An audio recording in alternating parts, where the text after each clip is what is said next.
સિંહ દર્શનના શોખીનો માટે સારા સમાચાર છે। 7 ઓક્ટોબરે સાસણ સફારી પાર્ક ખુલશે। રાષ્ટ્રપતિ દ્રૌપદી મુર્મુ સાસણની મુલાકાત લઈ શકે છે। તારીખ 10 અને 11ના રોજ તેઓ સિંહ દર્શન કરશે।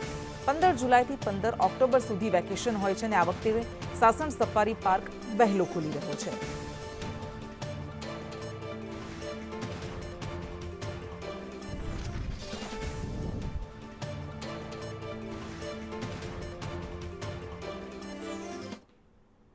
રાષ્ટ્રપિતા મહાત્મા ગાંધીની આજે 156મી જન્મજયંતિ છે। પોરબંદરના કીર્તિ મંદિરમાં સર્વધર્મ પ્રાર્થના સભાનું આયોજન કરવામાં આવ્યું।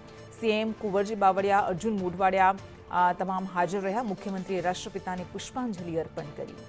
રાષ્ટ્રપિતા મહાત્મા ગાંધીની જન્મભૂમિ એમનું વતન પોરબંદર 156મી જન્મજયંતિ નિમિત્તે અહીંયા કાર્યક્રમનું આયોજન કરવામાં આવ્યું હતું। કીર્તિ મંદિર ખાતે સર્વધર્મ પ્રાર્થના સભાનું આયોજન કરાયું હતું।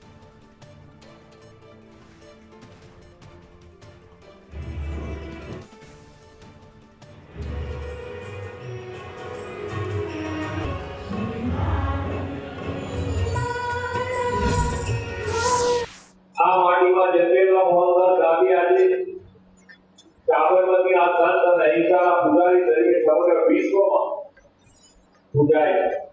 અહિંસા એ નમ્રતાની પરાકાષ્ઠા છે। પૂજ્ય બાપુએ સ્વરાજ અપાવ્યું અંત્યોદય ગરીબ તથા ગામડાના ઉત્થાન માટેની આલેખ જગાડી। મહાત્મા ગાંધીજીએ શુકરના નાદરે ખાધી અને સ્વદેશીની આઝાદ ભારત માટેની પીઠિકા કરીને आजादी अपावी।